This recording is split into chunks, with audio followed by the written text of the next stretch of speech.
Tel Link, prepaid call from Kent Hovind. an inmate at the Santa Rosa County Sheriff's Office. This call will be recorded and monitored. Your advance pay account balance is $71.84. For customer assistance, billing inquiries, or to block future calls, dial 1-877-650-4249. To hear the cost of this call, press 8 now. To accept this call, press 5. This call is subject to monitoring and recording. Do not use three-way or call waiting features during this call. Thank you for using Global Tel Link. All right, thank you, brother. Yes, as far as the tree ring dating, the creosote bush, several factors need to be considered. A, those are indications of rainy seasons, not necessarily summer, winter. It's similar to ice ring dating, okay? It's warm, cold, not necessarily summer, winter. That's just common sense 101, as well as it's demonstrated from easily looking at the record of the Lost Squadron. Why would there be hundreds and hundreds of rings of ice above an airplane that landed in the 1940s? It's not been hundreds and hundreds of years since the 1940s. Like, those are not annual rings. They're seasonal indicators. Same with tree rings. I had a guy at a seminar when I was speaking on that topic one time. He came to me and he said, Brother Hovind, all of my life I have raised trees to make, I forget what it was, bows and arrows or something. He raised walking sticks. That was it. He said, I plant them myself. I know how old they are. He said, I cut these little things down at 7 years to make walking sticks, and they always have at least 11 rings in them. There you go. He said, those are not annual rings. So I have quite a few samples in the museum. They're packed away now, but in Pensacola, of bristlecone pine. The bristlecone pine tree can grow 100 years before it gets 1 inch in diameter. Counting the rings is a royal challenge. You have to use a magnifying glass and a needle to count the rings. But even then, you're counting growing seasons, not necessarily, or growing sessions, not necessarily years. Plus, the creosote bush that he refers to, and all those trees that grow in the Mojave Desert, are a tangled mess.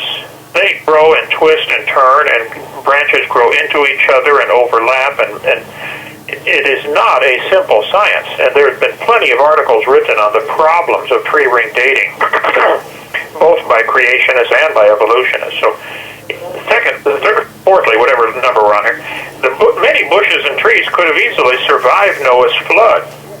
The purpose of the flood was to destroy all those on land in whose nostrils was the breath of life. The fact that Noah was on board the ark for 12 months does not mean every square inch of the earth is covered by water for 12 months. Bushes and trees can survive inundation. Look along the Mississippi River where it floods. 2 weeks later, the water goes down, the tree keeps growing.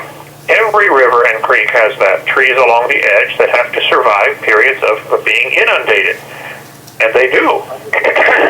So, Noah was on board the ark for 12 months, but the ark rested after 150 days. That's 5 months. It hit bottom on something, and Noah didn't get out for quite a while.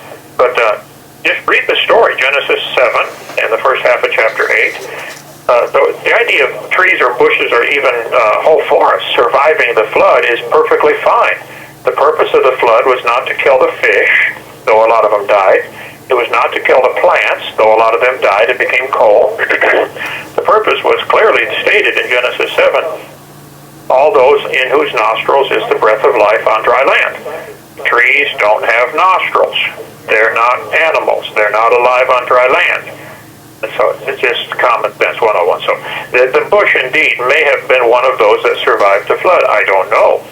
Of course, also, many trees and bushes and plants can be uprooted, transported, and rerouted and grow fine.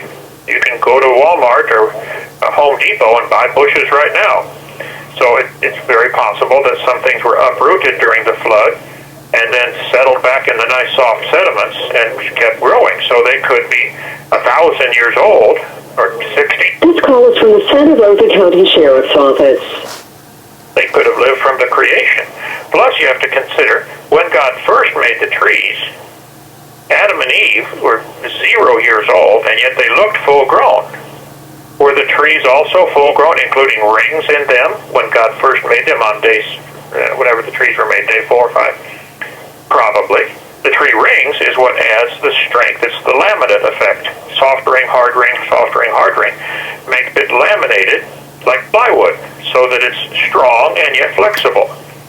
So the whole idea that the creosote bush proves the Bible's wrong is silly. Tell them I said so. All right. Next question. Okay, thank you, Pastor Hovind. Very good. Okay, the next question is number 2 from the angry man. We'll just call him the angry man. In response to your saying, Pastor Hovind, that comets can't be more than 100,000 years old, the angry man says, comets that entered the inner solar system a very long time ago indeed have evaporated.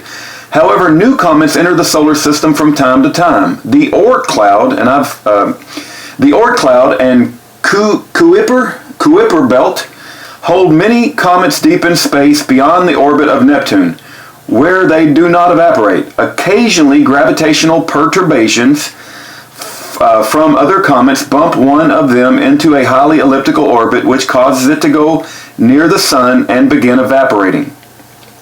Any comment about that? Yes, plenty. I'd cover that in my video number 1. Nobody has ever seen this Oort cloud or the Kuiper belt. Nobody has. Oort never saw them. The whole thing is imagination. It's pure imagination. Amen. Of course, that idea that there's an Oort cloud full of these comets waiting to be bumped in by gravitational disruption is theoretical. It's not observed. Nobody's seen any of this. It's true there are random comets that come through once in a while in highly elliptical orbits that we don't know where they come from. But it's dreaming. It's imagination. Nobody's ever seen this. Amen. And even if there are pieces of debris or chunks of rock or ice way out in space that our solar system finally runs into, I would take the position, you would probably disagree, Rudy, but we are going around the sun, and our sun is going around the galaxy, and everything is moving. And so it's likely you're going to run into stuff. When you drive your car, you're going to run into bugs once in a while, and they splat on your windshield, or run into raindrops. And you're probably going to get more bugs splat on the front windshield than you do on the back windshield, just because of the way the car moves. And we get a whole lot more comets and meteors hit the Earth after midnight than we do before midnight. That's simple common sense 101, because that's the leading side of the Earth as it travels through space would be 6 a.m. with the sun shining on one half of it, so you don't see the comets hitting from 6 a.m. to noon because it's too bright out, but they're still hitting, burning up in the atmosphere. So, yeah, this whole idea about the Oort cloud and comets being bumped out, that's theoretical. He's welcome to believe that. It is not science, okay?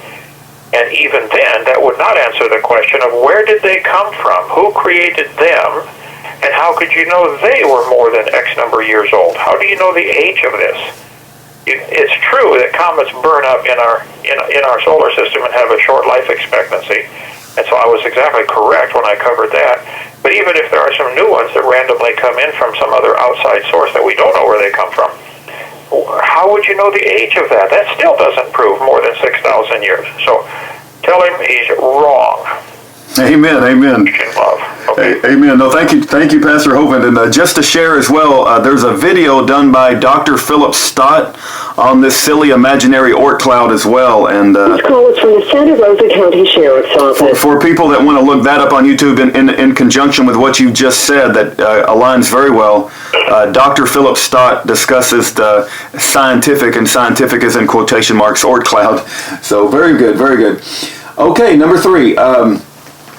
From the Angry Man. I think we have 6 of these. So, number 3 from the Angry Man. You stated the Earth's magnetic field isn't more than 25,000 years old, and his response was, Earth's magnetic field is known to have varied in intensity and reversed in polarity numerous times in the Earth's history. This is entirely consistent with conventional models and geophysical evidence of the Earth's interior. Measurements of magnetic field direction and intensity show little or now change, I think it means little or no change between 1590 and 1840. The variation in magnetic field is relatively recent, probably indicating that the field's polarity is reversing again. Any comment about that? Yes, I cover that also on video number 1 and reference quite a few things people can look up for more details. What he's referring to is the core drillings along the mid-Atlantic ridge, which indicate areas of stronger and weaker magnetism. It is not a magnetic reversal. It is a weaker field, and Walt Brown does a fabulous job debunking that stupid idea that this guy just put out. If you go to creationscience.com, you can read Walt Brown's whole book there, the book in the beginning, and he's got a whole section on the idea of magnetic reversals. The idea that some areas have weaker magnetism as opposed to stronger magnetism would be similar to lining up all the people in your city and finding out that the average height is 5'9". So you draw a line 5'9", and you plot people that are taller than 5'9" and people that are shorter than 5'9". And then you say, okay, anybody under 5'9" is below zero. They're down in the ground. No, they're not down in the ground. They're just below the average. So this average magnetic, what they did is they plotted the strength of the magnetic field, stronger, weaker, weaker as they departed from the mid-Atlantic ridge, and concluded that everything below average is a reversal, which is stupid. It's not a reversal. It's weaker. That's all. See Walt Brown's book in the beginning on creationscience.com. Okay? All right. No, thank you, Pastor Hovind. Very good. All right. We got 6 of these. This is number 4 from the Angry Man. To you stating the Earth's rotation is slowing down, he says, Earth's rotation is slowing down at a rate of about 0.005 seconds per year. This extrapolates to the Earth having a 14-hour day 4.6 billion years ago, which is entirely possible. Fossil rugose corals, R-U-G-O-S-E, rugose corals preserve daily and yearly growth patterns and show that the day was about 22 hours long 370 million years ago, in rough agreement with the 22.7 hours predicted from a constant rate of slowing. Well, I would say 3 strikes and you're out. It's already out with the first 3. Okay. I cover this one also with plenty of references on video number 1 about the age of the Earth. He agrees the Earth is slowing down. That's good, because it is. He agrees that means if you go back in time a ways, the days were shorter. Now here's the problem. Plants are dependent on a certain number of hours of daylight and darkness. It's called photoperiodism. Look it up. If the daylight hours get too short, certain plants shut off the sap and develop a scar, and they shut their leaves off, and their leaves turn colors, and they die and fall off. So as far as the coral showing anything, coral growth rate can be rapidly accelerated or decelerated by all kinds of things. All of these questions he's bringing up are nothing new. They've been covered in great detail by many people, creationists and non-creationists. The fact is, the slowing spin of the Earth, I think, is scientifically established. Everybody seems to agree on that, except for Rudy. But you will eventually. Okay. Now, he agrees the Earth is spinning, and he agrees the Earth is slowing down, and he agrees that does put some kind of a time limit. What he does not agree with is that it's a short time limit. He thinks it could still billions of years. So you would have to have plants evolving on a more rapidly spinning planet, and then not only evolving, but changing to accommodate for the longer days. My point in the whole thing is the idea of the Earth slowing its spin is not a problem at all for a young Earth creationist, and it does create some problems for those who dream about it being billions of years old.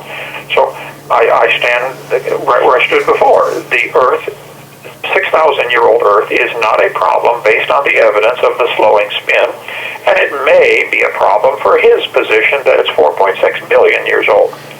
So I think there have been loads of articles written on ICR.com, has done several great articles on the slowing spin of the Earth with their impact articles. They're called IMPACT. So if you want to go down deep, stay down long stuff, go there. All I do in my seminar is the general concept that this is not a problem at all for the Bible believers. You have 60 seconds remaining. A problem for guys like Angry Man here. All right. You're welcome to call back. We have a few more. It's up to you, sir. I do. Phones are open, so this is perfect. I'll call right back. Okay, God bless. All right, that's Pastor Kent Hovind responding to Angerman. And as you can tell, I do believe in a geocentric Earth, and I would advise you guys to go to theprinciplemovie.com and GalileoWasWrong.com, as well as lots and lots of other resources, but this is not the time nor the place to debate that.